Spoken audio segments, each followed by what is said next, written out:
In the small but bustling city of Fairview, there was a quiet corner known only to those who lived there, a neighborhood boxing gym named Mick's Place. It was a little rundown with faded posters of boxing legends on the walls, heavy bags that had seen better days, and a ring in the center that felt like sacred ground to the kids who spent their afternoons there. For the kids of Fairview, Mick's Place was more than just a gym. It was where they learned to fight, not only with their fists, but with their hearts. 5 friends practically lived at Mick's that summer: Joey, Dante, Malik, Nico, and Carlos. They each came for different reasons, but boxing was what bonded them. As they sweated and sparred, they shared stories, dreams, and occasionally, their biggest fears. Joey, 13, was the smallest, but also the scrappiest of the group. He had a mop of dark hair and an intensity in his eyes that made him look older than he was. He lived with his mum and his older brother Ray in a small apartment just 2 blocks from the gym. Joey's dad had left when he was little, and his mum worked long shifts at a bakery to make ends meet. His older brother Ray, who had taken up boxing himself years ago, was a mentor to him, showing him not only how to fight but how to handle the pressures of life. I spend a lot of time alone and see boxing as my way of making my mom proud. Dante, 14, was the comedian of the group, always ready with a joke or a goofy grin. He lived with his mom, dad, and grandma, who had come to live with them after she fell ill last year. Dante's dad was a retired boxer himself and had a huge influence on him. His dad would sometimes come down to Mick's, watching with a proud smile as Dante showed off his quick jabs.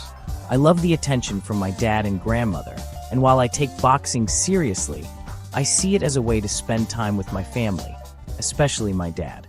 Malik, 13, was tall, with a quiet strength that made him seem older.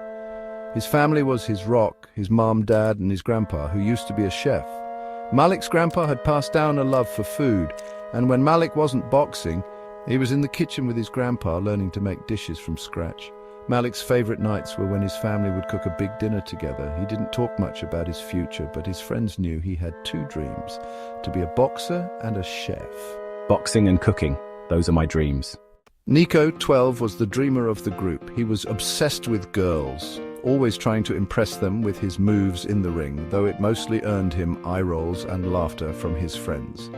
Nico's family was big, with his mom, dad, and 2 younger siblings living in a small house.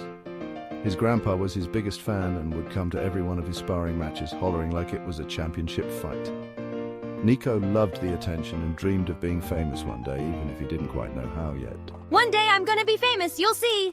Carlos, 14, was the most serious of them all. Tall and muscular, he'd been training the longest, and his punches had a weight that the others envied.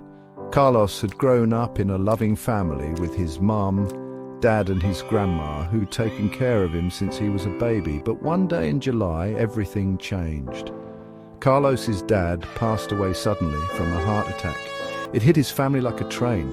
His dad had been his biggest fan, his toughest coach, and his strongest role model. Now, with his dad gone, Carlos felt lost. He spent more time than ever at Mick's Place, sometimes just punching the bag in silence, letting his emotions pour out with every swing. The boys could feel the shift in Carlos after his dad passed.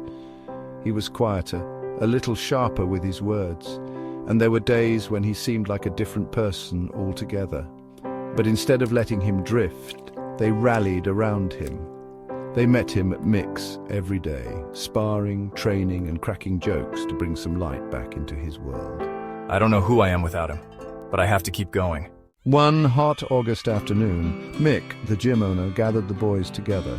A former boxer himself, Mick was a gruff but kind man with a thick accent and stories of his boxing days he loved to tell. Listen up, boys. There's a local tournament coming up. For most of you, this is the first shot at something big. I want you to train like you mean it. This isn't just about winning, it's about heart. I know each of you has that. The boys looked at each other, excitement sparking in their eyes. The idea of entering a real tournament was thrilling, but they all knew that it was Carlos who had the most to prove, even if he didn't say it out loud. For the next 2 weeks, they trained harder than ever. Joey focused on his speed, darting in and out of the ring as his brother Ray coached him from the sidelines.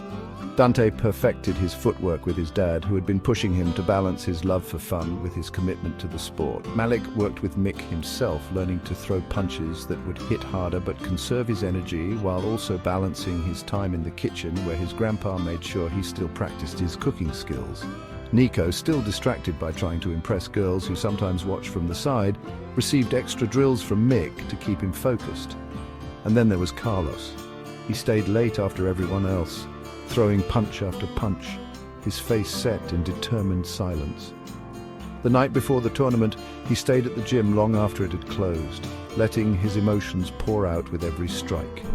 Mick found him there and sat with him in the dim light, just listening as Carlos shared his fears, his anger, and his grief. The day of the tournament arrived, and the boys could barely contain their nerves. The gym was packed, the smell of sweat and excitement filling the air. Each of them was fighting for something different. Joey for his mum, Dante to make his family proud, Malik to prove he could balance his two passions, Nico for the thrill of it, and Carlos to honor his dad's memory.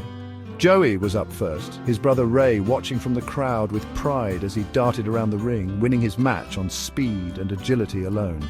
Next was Dante, who won his match with his dad and grandma cheering him on from the sidelines. Malik took his opponent down in the second round, his grandpa beaming in the audience. Nico put on a show, almost losing when he got distracted by a girl watching from the front row, but managing to pull through at the last second. Then came Carlos's turn.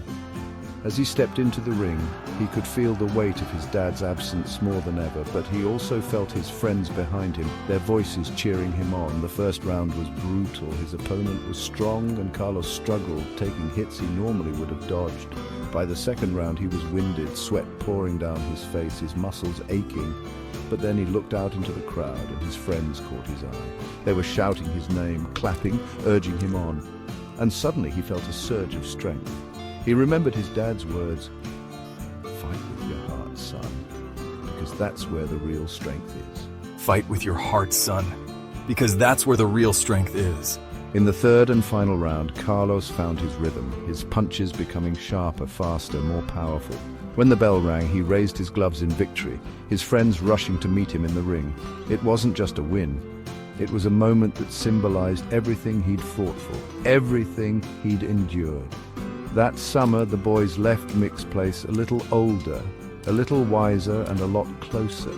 They'd each learned something about themselves, about friendship, and about the power of fighting for what mattered most. Carlos carried the memory of his dad in his heart, knowing he wasn't truly gone as long as he kept that love alive.